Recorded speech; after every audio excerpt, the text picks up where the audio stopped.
5. Destructive, philosophical habits that make you unstoppable.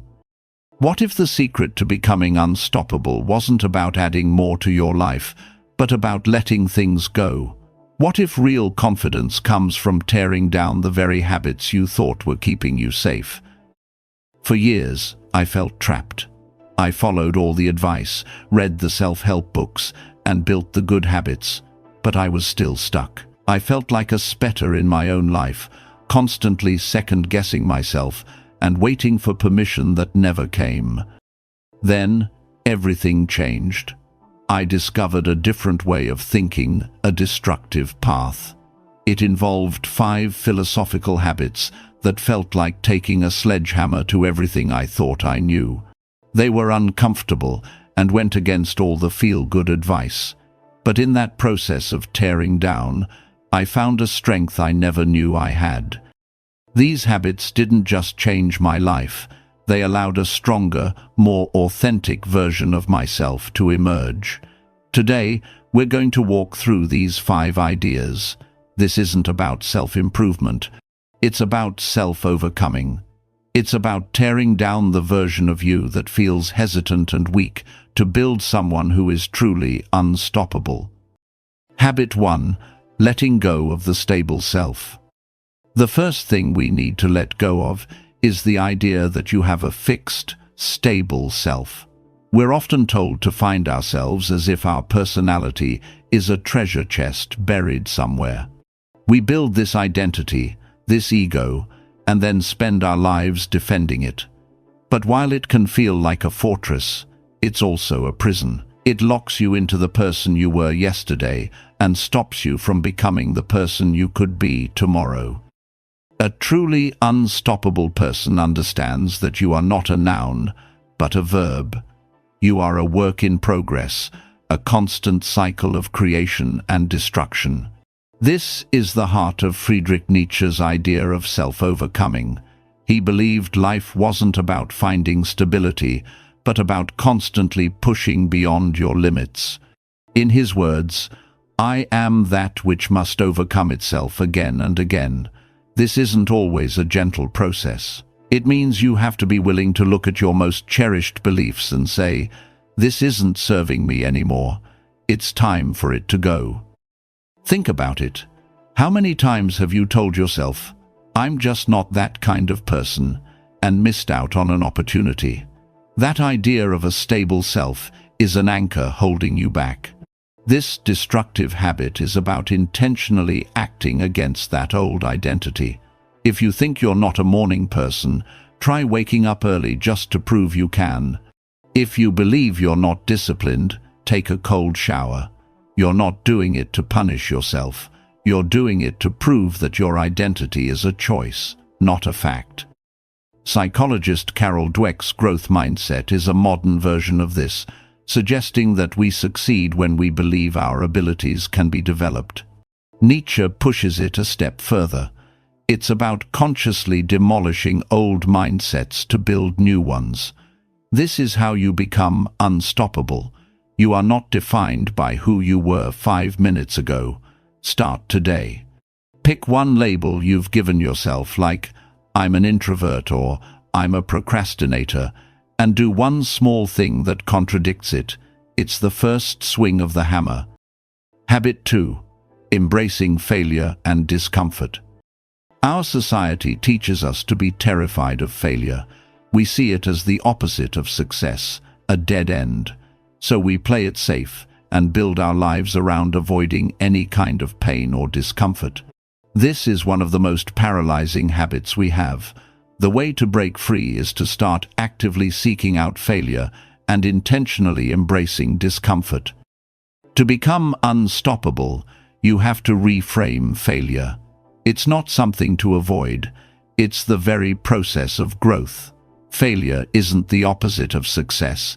It's the raw material you use to build it. Every mistake is just data. It's a lesson. The fear of failure is what paralyzes you, not failure itself. The people who are most afraid of failing are often the ones who've never really failed. They haven't built up their resilience, so they don't know they can get back up. The Stoic philosophers knew this well. Seneca said, "Difficulties strengthen the mind, as labor does the body." The Stoics practiced something called voluntary discomfort, intentionally taking a cold bath, fasting for a day, or sleeping on the floor. The point wasn't to suffer, it was to train the mind. By willingly handling small discomforts, you teach your brain not to fear the big ones life will eventually send your way. You're proving to yourself, on a deep level, that you can handle more than you think. Growth simply cannot happen without discomfort.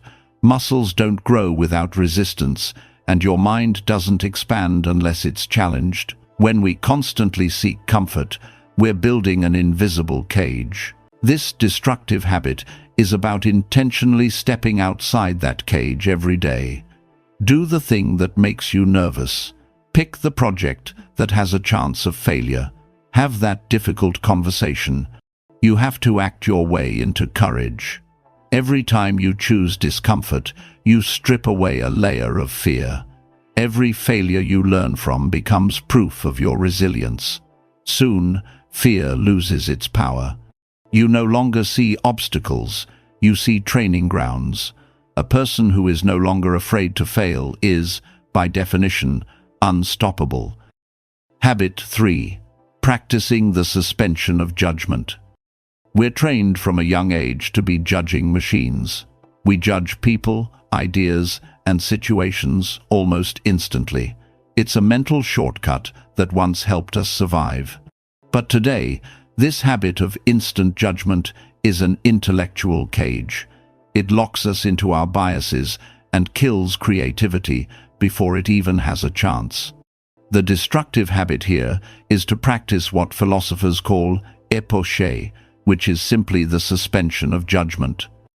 This doesn't mean being indecisive. It's an active process of holding back your opinion until you've truly explored an issue from multiple angles. It's about hitting the pause button on your initial reaction to create space for deeper thinking. As the philosopher René Descartes showed, sometimes you have to doubt everything you think you know to build a foundation of real knowledge.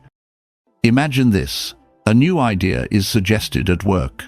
The judging mind immediately thinks, "That will never work because," or "We already tried that."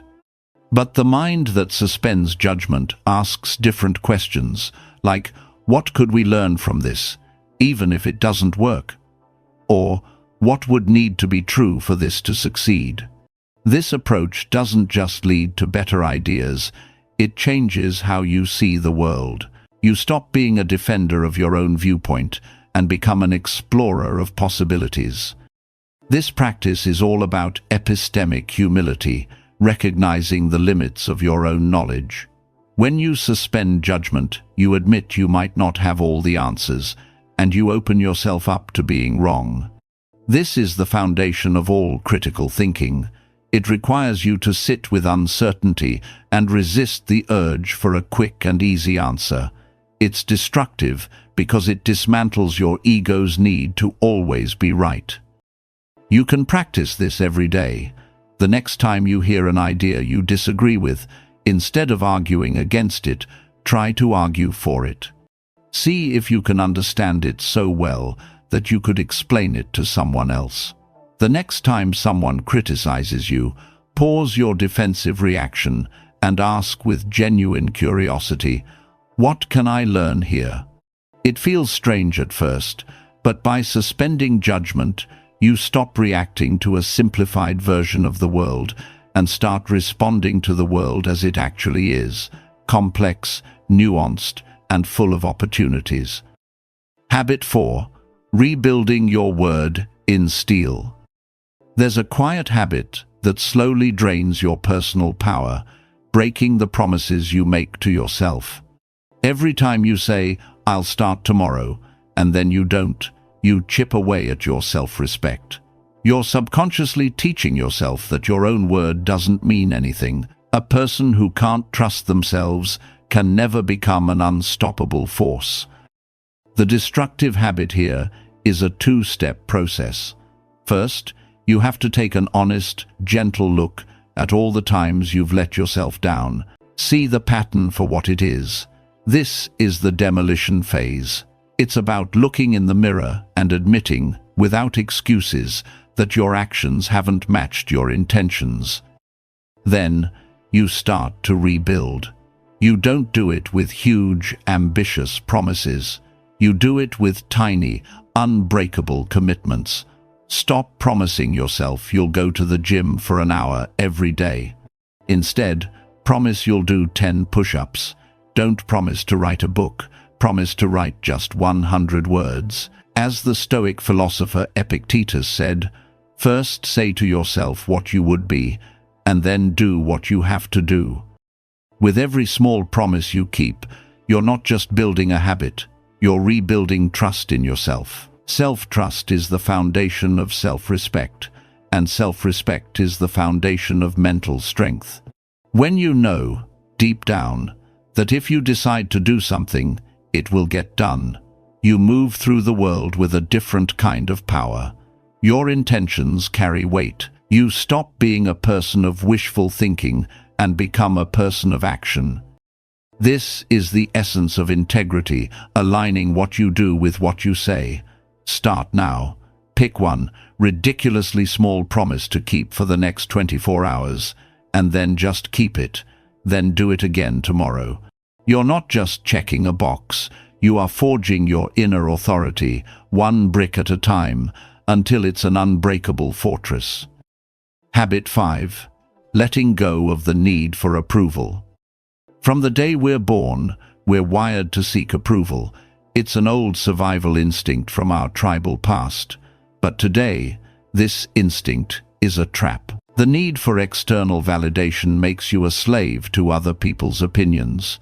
You find yourself changing who you are just to please a crowd that can't even agree on what it wants. You soften your edges and quiet your voice, all for a pat on the head. An unstoppable person can't be a people pleaser. The final destructive habit is learning to let go of the need for anyone else's approval.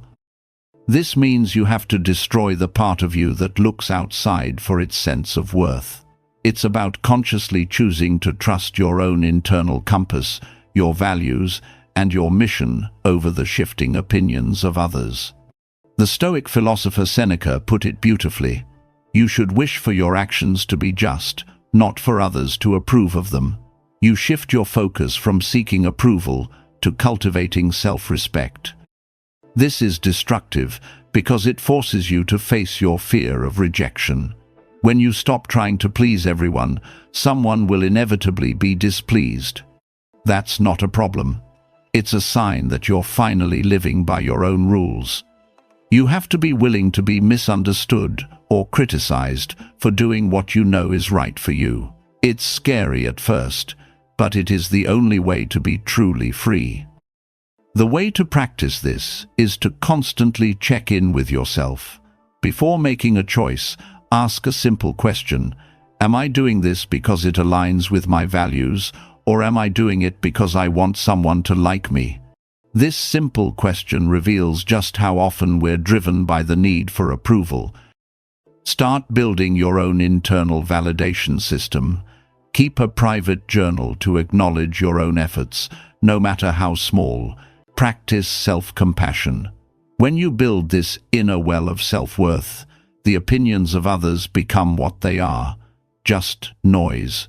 They lose their power. You stop asking for permission to live your life. You become the sole author of your own story. When you no longer need the world to tell you that you're worthy, you become truly unstoppable. If you're ready to stop living by conventional rules and start building a life on your own terms, subscribe to this channel. We explore the ideas that help forge strong, independent individuals. Hit the notification bell, because what we share here is more than just information. It's a toolkit for becoming the person you were always meant to be. Conclusion. The path to becoming unstoppable is a paradox. It's not paved with gentle affirmations, but carved out with the tools of destruction. Today, we walked through the 5 habits. First, letting go of the stable self so you can become a work in progress. Second, embracing failure and discomfort as the fuel for your growth. Third, suspending judgment so you can free your mind and see the world clearly. Fourth, rebuilding your word so you can forge an unbreakable trust in yourself. And finally, renouncing the need for approval so you can become the ultimate source of your own worth. These habits aren't easy.